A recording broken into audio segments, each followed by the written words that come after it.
Nice. All right, I think we are ready to get started, everybody.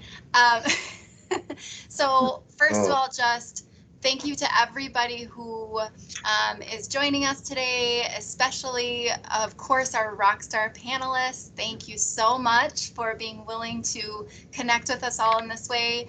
Um, we're really looking forward to hearing and getting your insight. And I know I connected with several students just even today who have really specific things that they're really interested in getting from this event. So I'll go over those a little bit.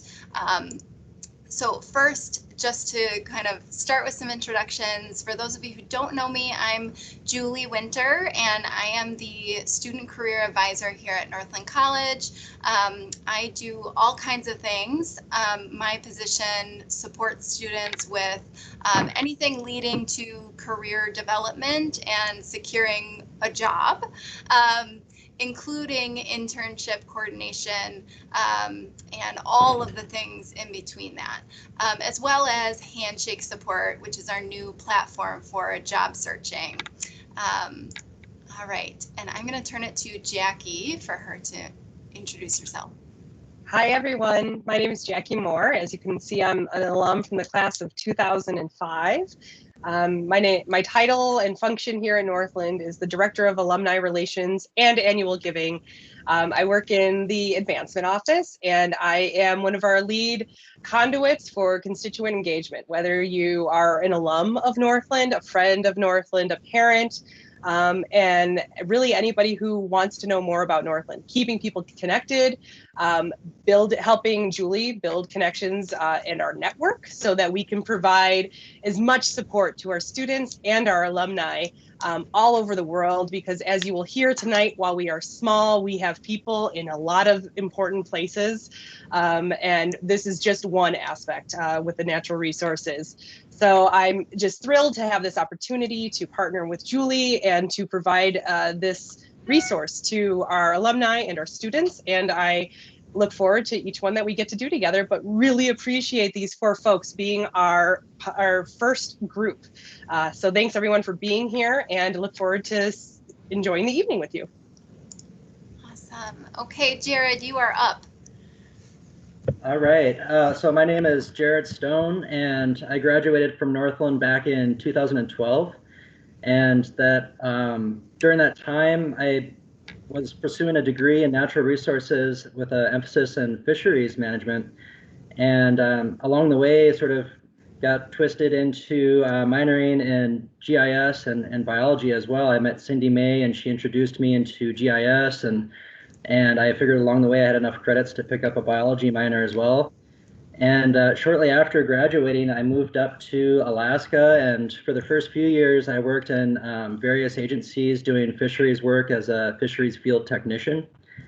And in 2018, I had the opportunity to go to graduate school and study juvenile Chinook salmon out in the Bering Sea and look at how their diet can affect their condition. And it was along that time that I was looking for jobs and picked up a career with Fish and Wildlife Service, and started working in the Office of Subsistence Management, where I'm a fisheries biologist currently. And I work across many regions across Alaska, and primarily work with rural bush villages that primarily deal with subsistence fisheries issues throughout the state. Awesome, thank you. April.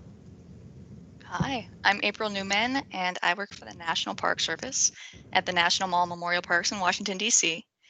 I'm an environmental compliance program manager at the National Mall. Basically, anything environmentally related I deal with, from waste management to doing the NEPA compliance, which is the National Environmental Policy Act. I do the compliance for the park. And I graduated from Northland in 2010, and I was actually a transfer student. So I only went to Northland for about a year and a half, but I totally 100% a Northlander inside and out. I got my start in the federal government actually with the Nuclear Regulatory Commission as a biologist, as a temporary, and then was a temporary for the National Park Service until 2018 when I finally became permanent. So it took me 8 years to become permanent. But I'm here. It took a while. Well, thank you so much for being here. Pete. Hey there, everybody. This is Pete coming to you from Anchorage, Alaska. I have been in and out of Alaska for the last decade, but just moved here permanently last January. I graduated from Northland in 2006 with a major in geoscience. Go Tom Fitz and Bruce Getz. And shortly after I graduated, a few weeks later, I was placed through the Geologic Society of America in the National Park System with a summer internship at White Sands National Monument. And that started an 8-year seasonal career for me in the National Park Service, bouncing around park to park and ending up with 3 years at Yosemite as a wilderness ranger. From there in 2014, I moved on to Colorado and started working at Solar Energy International, which is on the Western Slope. And Solar Energy International teaches the technical side of solar installation, both in an online format in English and Spanish, and then it also teaches the hands-on approach. And I was the director of our 10-acre campus there, teaching the technical hands-on approach. So after that, I moved up to Alaska and secured a job with the State of Alaska Department of Natural Resources. And I work within their South Central Regional Lands Office and work on permitting. So I'm doing land management work for the central region, which is the largest region of Alaska, and specifically I work with hunting guides and film crews that operate on state public lands. So getting them the correct permitting to operate their commercial businesses. Awesome, thank you. Okay, Mick, you are up. Yeah, my name is Mick Isham, Ogama Benes, Indigenous, my Indian name. Magazine and Dodam, I'm of the Eagle clan, and I was a Geigening in Dunjaba. I am from what is now known as Lakota Indian Reservation. However, we call it Ottawa Lake. That's what we used to call it. I graduated from Northland in '87. Didn't want to graduate. They made me. If I could have stayed, I would have. And prior to that, though, while I was still at Northland, I got an internship at the Great Lakes Indian Fish and Wildlife Commission. It was a wild rice internship. So that summer I got to be in the field. And then after that, Glyphwick, as we call it, hired me. So I got to work there as a technician until I graduated in '87. And the book learning and the being out in the field sure educated me well. After that, after graduation, I was a WCC crew leader, Wisconsin Conservation Corps, and I ran youth crews for 3 years. I also then worked for the Wisconsin DNR. I don't talk about that a lot, especially in tribal areas, but yes, I worked for the DNR. I also worked for the EPA down in Chicago Bearland, and I proudly wore my Packer stuff all the time. And while I was with the EPA, I knew several Northland College people that were with the EPA. Same with the DNR. Everywhere I went, Northland College graduates. After working for the DNR, I became director of my Tribal Natural Resources Department. And I was a director there for several years. But one thing, the education I got at Northland was so well-rounded that I was able to do all kinds of other things. So during all those things I was talking about, I also was a founder and editor of the Lakota Ray Community Journal, a newspaper that I ran for several years. Also worked with WOJB. I was chairman of the board of directors for WOJB radio station. Did a radio show for 6 years called As the Res Turns. Had a blast doing that. And then in '95, I was elected to my tribal governing board, and I served 22 years as an honest politician, serving in every capacity, council member, secretary treasurer, vice chairman, and chairman for a couple terms. During that, I was appointed by President Obama to the International Joint Commission on the Great Lakes and the Great Lakes Advisory Board. And also, I am the founding member and current president still of our Lakota Boys and Girls Club, which we founded in 1995. That well-rounded education, it wasn't just specific to one thing at Northland. We learned just so much in all the classes we had there. I may have taken every class Northland had till they made me graduate. So that's my short bio. I love it. It's a good thing we're recording this with music. I forgot. Now I'm the executive administrator of the Great Lakes Indian Fish and Wildlife Commission. Sorry. It's kind of important too. Easy to forget in that long list of accolades. Okay, so with the students that signed up for this event, I asked them some questions about, what it is that they were looking to get from this. And I just like to show this so that we sort of know who's attending. So as far as students, it looks like kind of an equal split between seniors and freshmen, surprisingly. And then, of course, we had several alumni sign up through the website as well, which we're super excited to see. And I'm doing my math wrong, apparently at 101%. Okay, so another question they were asked is, what are you most looking to gain from attending this event? And the highest percentage was they are interested in knowing how their career will have changed by the time they enter it. Also asked about, which of the following positions they'll be searching for in the next 6 weeks. And the majority of students said that they're going to be looking for internships. Mick, I see you raising your eyebrow. Mm-hmm. We also asked, how are they feeling as far as anxiety-wise with the effect that COVID might be having on some of their future career opportunities. And you can see 1 being not at all anxious and 5 being extremely anxious. The majority are right about in the middle there. So I'm hoping that this can help students sort of know what to expect, which right now we don't have a whole lot of that.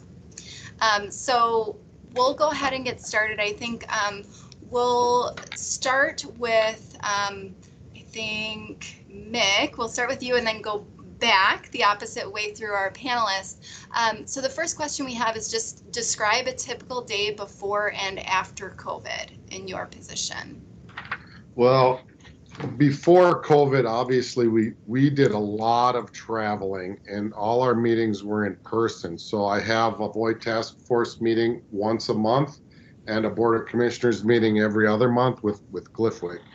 And those are all Zoom now, and that's tough.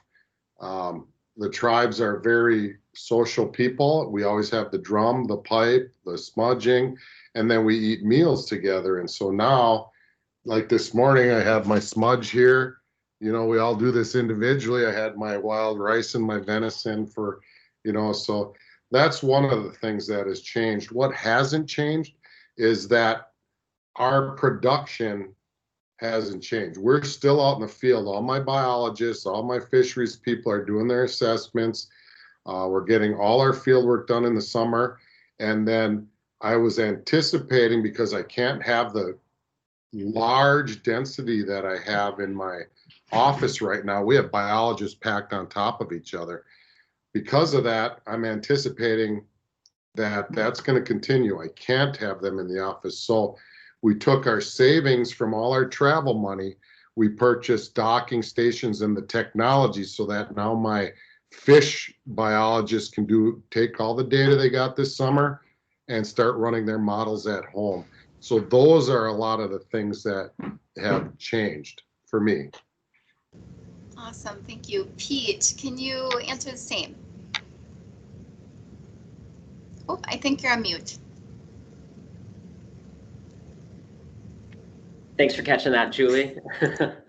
Yeah, so most of my work is in the office right in downtown Anchorage. And what's changed acutely there is we have a rotational work schedule where we have a workstation at our homes and then also a workstation back in the office, and we kind of bounce between those two. The people on the floor that I work on are split into 3 different groups in A, B, and C. And so the A group will be in the office 1 week, and then B and C will be home. So for 2 weeks I work from home, and then 1 week I'm in the office. And it creates this nice split where we can still go in and do some filing maintenance and things like that. And then we can support each other from the office too. So it's, while we don't have the like moment to moment chatter and laughs in the office, we can still feel like a cohesive team and support each other that way. Also, they've really ramped up the digital platform. The state of Alaska, at least the DNR, runs mostly off of Microsoft Teams. And so the Microsoft 365 is really important to the everyday work that I do. So it's important for me to stay on top of what's coming down the pipeline technology-wise, and then also be able to communicate effectively with my coworkers. Now, I also do some field work. So that field work component initially stopped temporarily while we were understanding what COVID was, but that's come back around. So now we're back in the field, and we do have a COVID mitigation plan with any of our field trips into the field, and how we will help safeguard ourselves and others against COVID-19. Let's see. I think I'll stop there and let someone else speak. Awesome. April.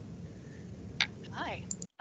Yeah, so a typical day for me prior to COVID, I was in the office 5 days a week from about 8 o'clock in the morning till 5:30 in the evening. Most of my day, I either sat in my office doing paperwork, or I was in meetings. A lot of them were with external stakeholders, so out of the park, usually in downtown DC somewhere. Obviously, all that has changed. So I am 100% telework. I do not go into the park. I think I've been in the park once, and I think that was in April. And that was just to pick up some files. That's it.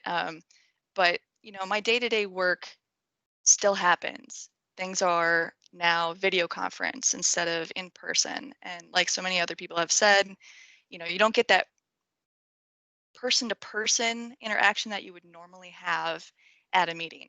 But I do think that some of these meetings could have been virtual a long time ago. So there is some productivity happening that wasn't happening before. The biggest thing that has changed for me personally is trying to manage having 2 children at home while working full-time, and my husband home full-time working as well. That has probably been the biggest challenge for me in my position, since both my husband and I have very demanding jobs. Thank you. Okay, Jared. Yeah, so before COVID, I would go into work Monday through Friday, 8 to 5. And let's see, I think about mid-March, the Fish and Wildlife Service had realized the real potential threat for COVID and wanted to safeguard its employees. And so we were sent home on telework status since the middle of March. And you know, the amount of work doesn't change, and so you're here at your home and you're working from home, but the workload remains, and sometimes it actually maybe has increased a little bit just because certain things maybe are a little bit more difficult to accomplish. But you know, the biggest changes that I see happening in our agency right now is a lot of our projects and field work were postponed this summer. And some of these projects are management tools that fisheries biologists use for in-season management of salmon fisheries here in Alaska. And without those management tools, in-season managers are left in the dark. They're having to act more conservatively and protect the resource when they don't have the necessary data to make informed decisions. And so that's been one of the big changes this summer, is just seeing you know, the change in management for the fisheries up here. Sure. Okay. Next question is, what do you see as the short-term versus long-term changes as a result of COVID? And this might be speculation, but we're interested to know, what do you think is going to stay? What will return? So Mick, if you could start for us. You're on mute. Sorry about that. Yeah, I think, you know, I think April touched on it. A lot of these meetings could have been Zoom for years, but I really do like the in-person meetings. I think, you know, when you talk about in the office, I think my staffing, my needs are going to be the same. In fact, I have positions that are open right now that we are interviewing and advertising for, but it's the density in the office that I think may be permanent, at least permanent in the short term. We'll see what happens in the very long term. But because I can't have the density in the office, and I have all this savings from travel in our budgets, what we did is we looked at, well, what's the reason for the money in the travel is to get you to these meetings. So I make sure that we took the savings from the travel. We got everybody docking stations so that they can, and laptops, and so that they can go between home and work, the office, if they need be. We have all the Zooms and the phones and all that type of thing. And I think that's going to be part of the wave of the future. I really don't see that changing, because now that our funding agencies see, I mean, the savings in travel is huge. I probably missed, since March, 4 meetings in DC, probably 4 in Canada, because around the Great Lakes, they rotate the meetings, and meeting with the tribes every single month. So that is a significant savings. And so I don't know that they're going to want to, you know, I think that eventually these COVID things that Congress passed, we're going to all have to pay for that. And we're going to be looking at significant budget cuts, I believe, no matter who's president. And so it's important that we take our money now, look into the future, the way things might change, like these questions here, and apply that now. So I think we really boosted up our technology. The tribes, though, have issues with bandwidth.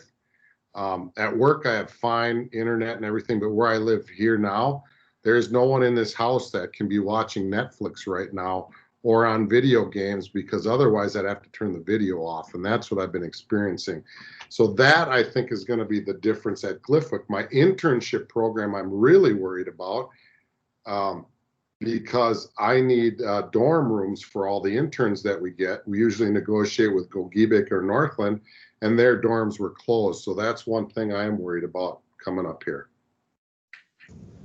All right. Pete, did you want to add on to that?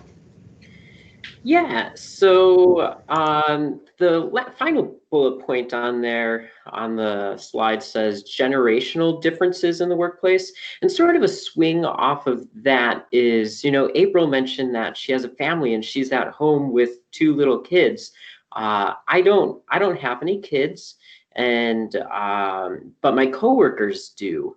And that is a huge challenge for people working with professional careers, working from home. And so I've tried to be supportive of that and recognize that not everyone is in the same working conditions that I am privileged to at home. Like I have an extra room that I can work from. So it's in this time, it's also really important to support coworkers, like being kind to ourselves, and then supporting the team that we work with, and recognizing that they're going to be working in different working conditions than you are, and being sensitive to that. I think those are really good points. April, do you want to add on to that? Sure. So like I said before, my day-to-day job really hasn't changed much, but the park functions as a whole has changed quite a bit. So, most of our facilities for visitors are not open. Our restrooms out on the mall weren't even open until May.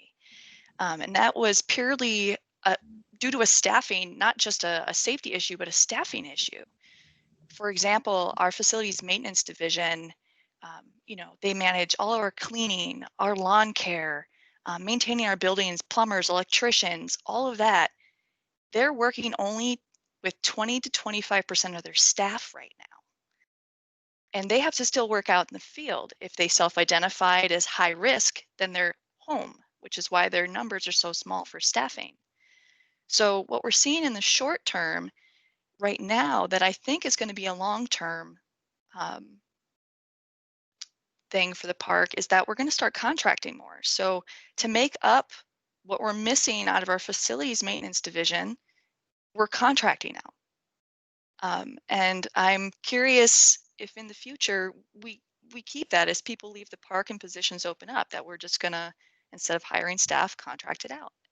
And for example, with our interpretation divisions, all those rangers that you see walking around outside when you're in a national park, they're typically an interpretation ranger. They're not out there right now. So we have no faces out there in our national parks, which is a big issue. One thing a lot of national parks like the National Mall struggles with is there's no gate like there is at Yosemite or at Yellowstone where people know they're entering a national park. Most people in the mall don't know they're in a national park, so it's those rangers that are out there with their flat hats, letting people know where they are and what this land is about and, what these monuments are for and where the bathrooms are. That's the number one question. But they're not out there. And so they've been doing a lot of virtual interpretation, which is great. And this is something we're going to have forever, and that's something that we probably should have been doing before. So there has been definitely some positives in this, but changes in demands of staffing and workflow for sure. It's a really good perspective. Jared, do you want to add on to that? Sure. Yeah, Mick already kind of hinted on this a little bit, but so much of my job requires me to travel to Bush, Alaska, to villages, and then meet with rural members of councils. And all of our travel has been canceled this summer, and it's been really tough. It's been challenging, maintaining those connections and maintaining those relationships. And we're still trying. We're still doing it via teleconference.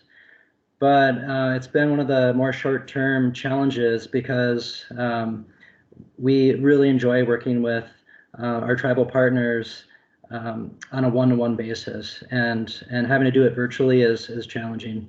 One of the generational differences that we have is I work in an office of about 44 people, and I am 36 years old, and I am the youngest person in our office. And so I'm the most tech savvy person in our office. And it's, you got to take advantage of those moments because when your coworkers realize that you're the tech person, they're going to take advantage of that, and they're going to come seek you out because we're finding ourselves in an increasingly reliant technology, increasingly reliant on technology. And so yeah, that's what I have to say about that. I think that's a really good point. All of you students, make sure you put that as a bullet point on your resume. Okay, Next question is, has your process for hiring changed as a result of COVID? And then, of course, just mentioning, what is continuing to be open and be hiring, what is not, what kind of freezes, things like that. Mick, if you want to start with this one. You bet. The process for hiring has changed a lot. We always required in-person interviews. We even paid for the travel and hotels and things when our people were coming from far away, because most of my positions are, PhD, masters, bachelors, and so we advertise throughout the country, and so that is now all Zoom. And we are going to go to a Microsoft 365, and then it'll be Teams like this, but it's all that. And it's, it's a whole different way to interview when you're on the Zoom. Highlight your technology. That is a great point. I had no technology at Northland College. Our technology was a phone with a great big long cord on it. You could go out your dorm room a little bit, but that's about it. I didn't have GIS, GPS, none of that. So technology is a huge factor in my office right now. And, when you're on them Zoom interviews too, I always like a little humor in the office. So when that guy in his suit, I had him stand up and he didn't have suit pants on, that was awesome. I like the humor. But the one thing that has changed, and I'm actually worried about, as I mentioned before, is my internship program. In my day, I was the only intern, but when I became executive administrator, I expanded that program. We have 20 to 30 interns a year, but I'm dependent on housing them. I have a soft spot for Northland, so if they apply, they're probably getting an internship. But the other ones come from all over, the tribal colleges and things like that. Madison, we had one from California. I have no housing for them because the dorms weren't open. We did manage to salvage 5 or 6 this year, and it was because they were local. And so that's one thing I'm a little bit worried about, and we're searching on now, because that internship program to me is one of the most important programs. And Northland prepared me well when it came to interviews, so I have nothing on that one. Okay. Pete, what about for your situation as far as hiring and how that's going with your office? Yeah, so a lot of the work that was done pre-COVID times is still getting done within the Alaska DNR. And so with that, people retire, people leave, and new positions or need to be filled. So candidates are still being recruited and still being hired into those positions. The interview process might look a little bit different. And, Jared and both Mick said it, like, the younger people coming in have a greater familiarity with technology, and to have that in an office is super important. So that is something that that I think hiring officials are looking for. But within specifically talking about my office, we're still hiring for sure. Awesome, thank you. April? Yeah, so when COVID hit in March, that's right when most national parks are really hitting hard hiring seasonal employees. And that all got stopped for the time being until we could figure out exactly what was going on, if we could bring people on safely, if we still had work for them to do. And in some cases, a lot for our interpretation division, we did not have work for them to do. So a lot of those positions were not filled. However, for that specific division, we are going to start opening some facilities up as of tomorrow. So they have hired now. They've pulled off of those original certs on usajobs.gov, and are hiring people now. So our process hasn't changed at all for hiring. You still go to usa.gov, jobs.gov, and submit an application for your job. At least at the National Mall, all of our interviews are done either teleconference or video conference. So that also has not changed. But like I said, we did have a bit of a freeze there for hiring for a while. But in that, I was actually still able to hire our full-time biotech, which is great. I just had to justify that she still had plenty of work to do, even though she might not have been out in the field all the time. The original scope of her job was just going to switch just a little bit, but all that means is that she goes from her house straight to the field, does her work, and then goes home. She doesn't actually go into the office and sit down and do her work. She does that part at home.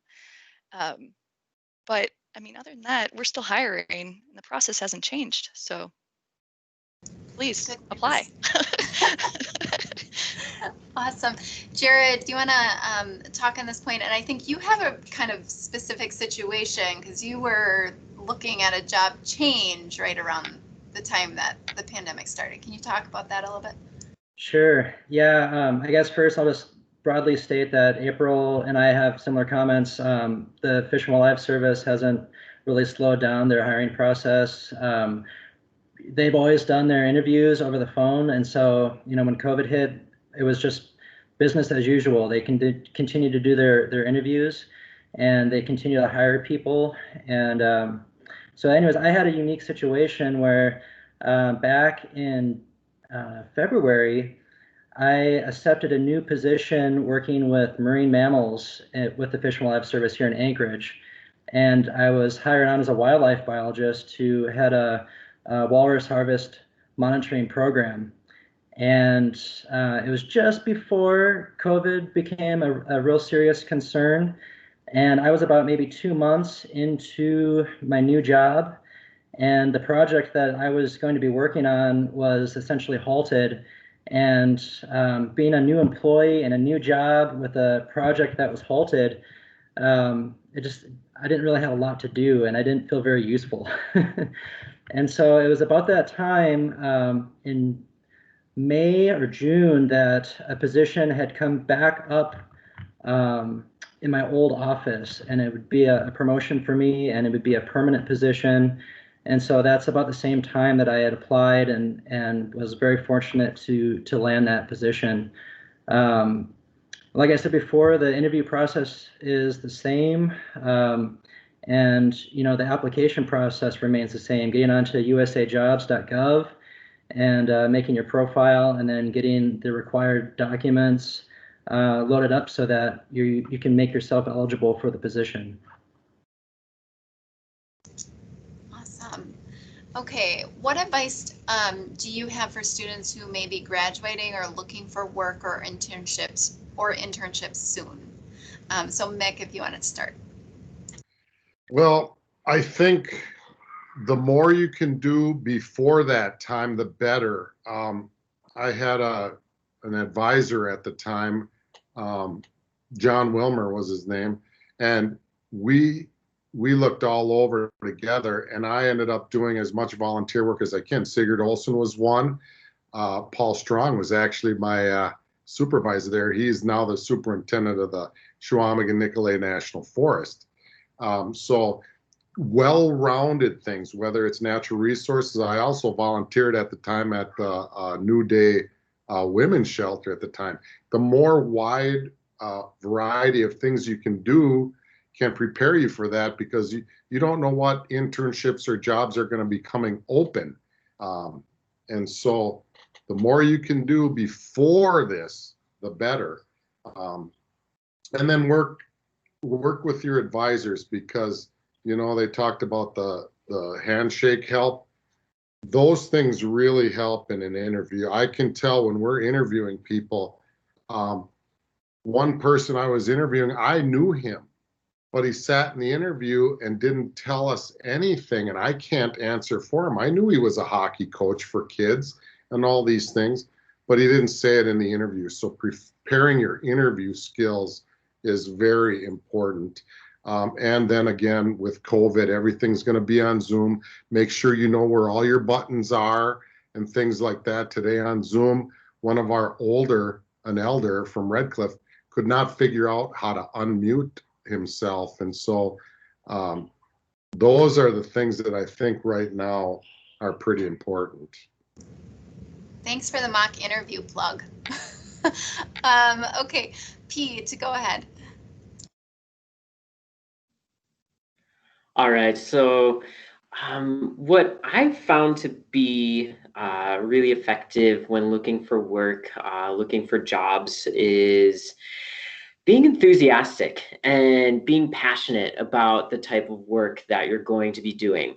If you land an interview, that hiring manager wants to like you. They want to hear from you. They want to hire you, and you have to give them good reason to do that.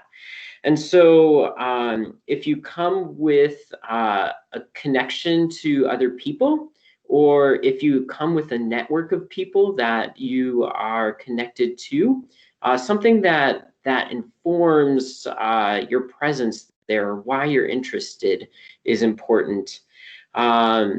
If there are COVID-related gaps in hiring, remain visible, be in contact, send that email, follow up with the hiring manager. But first and foremost, just remain passionate. You're there for a reason. I think that's a really good reminder. Everybody needs that right now. April, do you have more to add to that? Yeah, just to go back to what Pete said, like passion, like that's the thing that I always say, have passion about the things that you do, and have passion about the things you're interviewing for. Passion is just a huge driver for me. How can you stand out? I mean, in natural resource management, one of the things that you have to be able to do is be adaptable.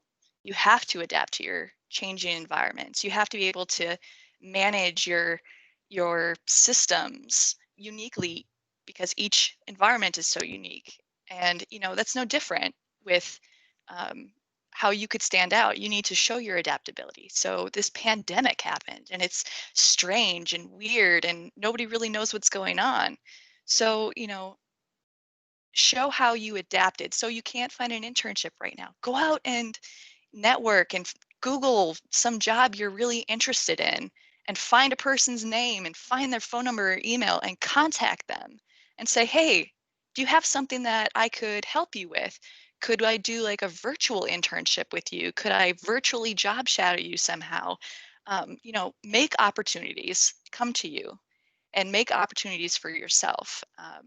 And like both Mick and Pete said, don't kind of pinhole yourself into, well, I only want to do water quality, I only want to do GIS. Don't pinhole yourself into that, because you might not realize that your passion lies somewhere else, or you might have another passion.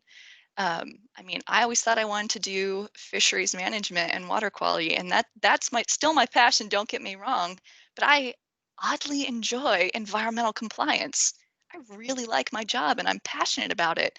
And had I pinholed myself into, no, I'm only going to do fisheries management, I wouldn't have explored this whole other world. So, being adaptable and just opening your mind and not pinholing yourself into something, I think is going to make you stand out. Oh, and you have one other question here. It's one thing you wish you knew before applying for your first job.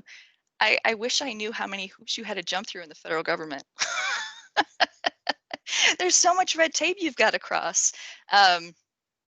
But hopefully you can find somebody. I'm a resource. I'm sure other folks will be a resource, and walk you through the federal hiring process, because it can be quite a bear sometimes.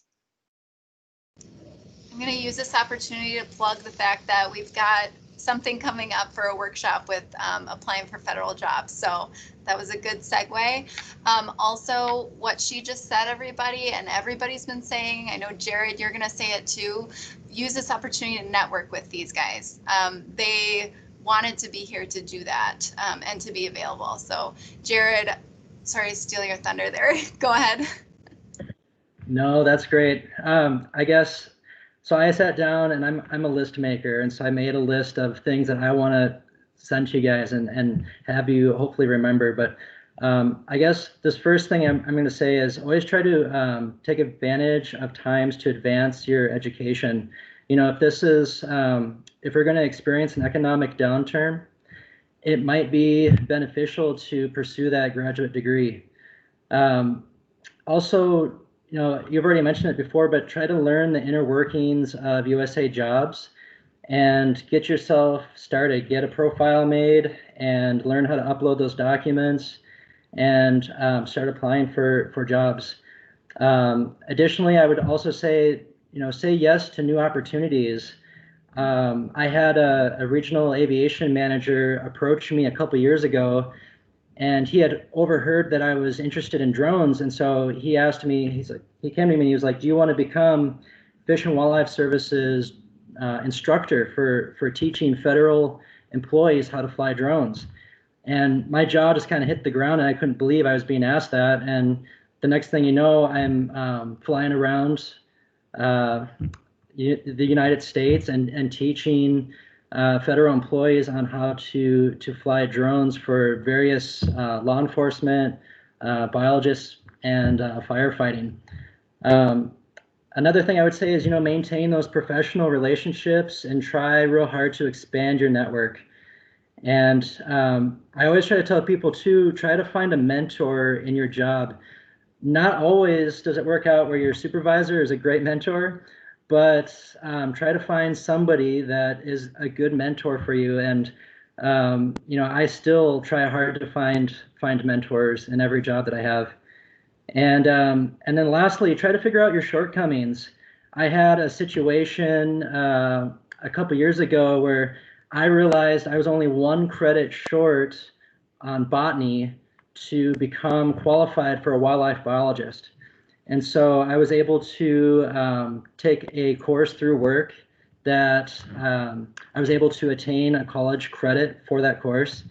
And that was really what propelled me into being able to take that position as a marine mammal wildlife biologist this last year. And so, you know, try to figure out those shortcomings and then take advantage of these times to build yourself up and get yourself to be the most qualified person. All amazing advice. Can I add something here? Yeah. I want, you know, earlier I spoke about, you know, working with your counselor to learn how to do interviews better and things like that. What I certainly don't want is someone who's just going to give you those book answers, though. So don't be a robot when you're doing it. Like, I'll give an example here. When I say, give us an example of a strength and a weakness, and I hear someone say for a weakness, I'm an overworker, I'm a workaholic, and I just work too much, you know. That I don't want to hear. I want to hear a real weakness and how you might overcome that, like my technology issues. How am I going to overcome it? So I just wanted to add that. Very good point.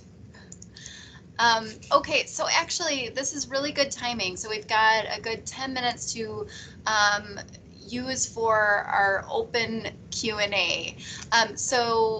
Attendees, feel free to put on your video and unmute yourself if you'd like to ask a question. And don't be shy. We already know they don't want you to be shy.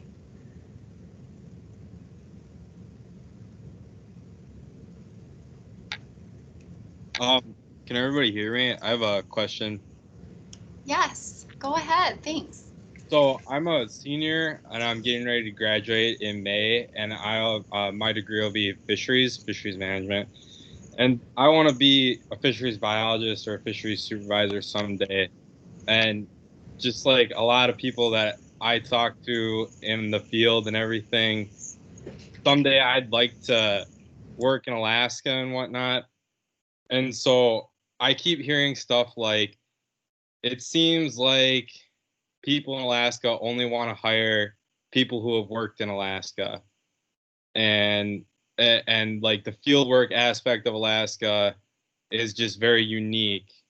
So I guess my question would be like, how do you get that first opportunity? It's an awesome question. I'm assuming Jared or Pete are going to be able to weigh in. Can I jump on this quick? Yeah, go for it, Jared. Okay, so that's a great question. you know, as a fisheries biologist leaving Northland and pursuing an early career in fisheries biology, you know, oftentimes folks look towards either federal agencies, state agencies, and tribal agencies. And the state agency, the way Alaska Department of Fish and Game works here is they do, and Pete, correct me if I'm wrong, there is provisions that allow hiring managers to select for people that are from Alaska. And I think the requirement is maybe 1 year. You have to have lived in Alaska and proved that you are domiciled here in Alaska. And the federal agencies won't do that. You know, if you're down in the lower 48 and you apply for a position in Alaska and you interview and you get the job, they're not going to not consider you because you're not from Alaska. And so there are some of those little nuances. And, you know, I think the best thing for you to do is, I mean, I was kind of fortunate when I left Northland, I had a job in hand that I traveled to Alaska with. Not everybody has that. And so sometimes you're shaking the dice and you're moving to a faraway place. Alaska is a big commitment. You know, if you're going to drive, it's a lot of money to drive up here. And currently right now with the borders closed, what we're dealing with right now with seasonal technicians wanting to move to Alaska and take seasonal work, they're having to fly up here. And, you know, for some people that's fine. You know, at that time in your life, you're kind of traveling light anyways. And it's easy for you to hopefully, you know, adapt yourself in a new environment, a new place, and a new job. And I think, you know, nowadays it's going to be even more important, your willingness to be adaptive. But, you know, Pete, you might have more to say on the state hiring front. I'm not too familiar. Yes. So what I'd say is, at least within the Department of Natural Resources, the positions are hired from people that are residents of Alaska. Now, Jared, you hit it on the head when you said the actual terminology is domiciled in Alaska. So that means that you're living here and that you have an Alaska driver's license.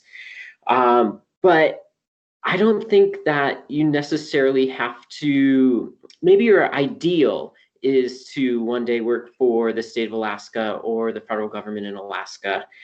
But there are a lot of different jobs that support the work of the state that you could do initially. Like, there are different conservation organizations, nonprofit organizations, foundations, seasonal work that will bring you up to Alaska. And if you truly enjoy it and feel passionate about it, like, it's not a big deal to get an Alaska driver's license. It's not hard. And with that, that's basically your ticket into a state job. So what I would recommend is looking at doing something that's definitely related to the type of work, but you might not initially land that state job, but you'll get some really good experience and begin building that network as you enter the state.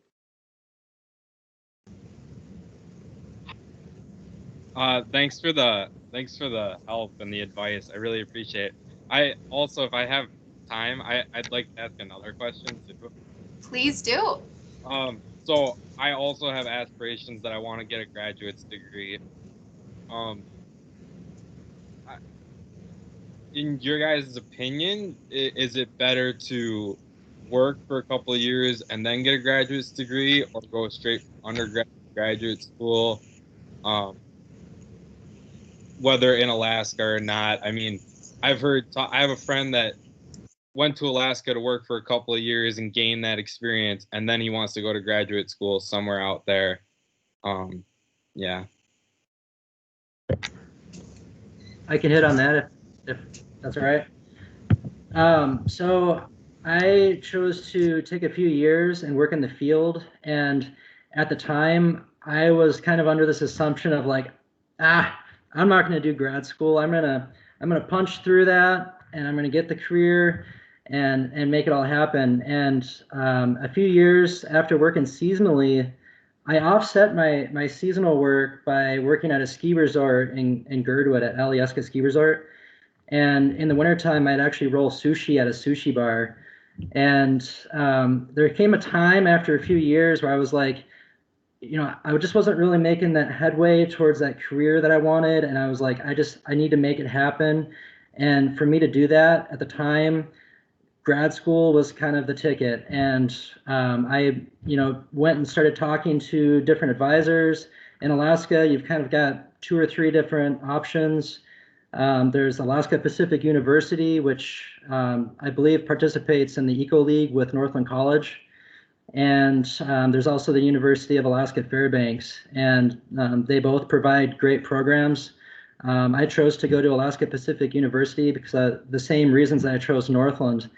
And so I would say, not everybody does it the same way. I mean, you could just come out of undergrad and go straight into grad school and then try to find work after that. But I think too, advisors like to see that you have that field experience, and you might actually be considered highly if you have that field work. And so it probably varies from school to school or advisor to advisor, but not everybody does it the same way, and there's not really a necessary right way to do it. It's kind of, you're going to have to find that out for yourself. Part of it too is, if you're applying for jobs and you're not landing them, go to grad school, take advantage of that time and get that additional education. But if you're landing jobs and you're having a good time, then run with it. So you're gonna have to be adaptable, and you're gonna have to kind of know your opportunities and then take advantage of them when they arise. This is Mike, a federal employee. Can I add something? Absolutely. So with the geography question, getting that. Oh, Mike, you just became kind of muffled. Okay, hold on. Hear me better now? There we go. Okay, so about getting a job in a specific location, that's something that's everybody is kind of trying to do, but one of the things that'll likely become a reality right off the bat is that the route to your perfect job in the perfect location is very circuitous. So you might end up in California and Florida and Wisconsin to get to Alaska, because you're going to have to do a GS7 in one location, get promoted to a GS9 to get an 11 to get to where you want to be in the right location. So that's kind of the common experience with at least federal employment among most employees that I know. And the second thing I wanted to touch on, to back up to your point about interview enthusiasm, you have to be really self-aware with that, because if you come across as too boisterous, or you're a big person and you're talking with your hands, or you're a person of the type they're not used to seeing, or you're talking too fast, all of that can come across as negative too. So you really have to balance and even practice in front of other people or a mirror or whatever else. And the last thing I was going to touch on with respect to this last person's point is, if you're hitting walls, like one of the speakers said, with federal employment, call the hiring staff. So I didn't break through into the feds until I said, look, I've put out 70 resumes and I'm not getting any callbacks. I don't know what else to do. I'm selecting E for everything. What's going on? And I called the hiring specialist and I said, can you walk me through my resume? What's happening? And there was one thing on there that caused them to throw the resume in the can every time. So I had wasted 70 resumes because I hadn't included one attachment. And so that can have a big deal too, getting on the right track with somebody who can give you some inside the black box experience. Oh my gosh, thank you so much for sharing that perspective. That is We have really any helpful. time to add? I think what we're going to do is, we are beyond time, but we can continue this conversation over at the social hour. So there is, I'm not sure if you all can click on the link inside of my PowerPoint, but Jackie dropped the link into the chat So feel free to click over to the social hour, and that is a perfect place to continue the conversation. Also, take a screenshot of the slide that I'm presenting right now so that you can reach out to each of these people independently and continue networking with them. Thank you so much, everybody, for being here. I know Jackie wanted me to thank you for being here as well. She's already over in the social hour. So hopefully we will see you all there as well. Thank you.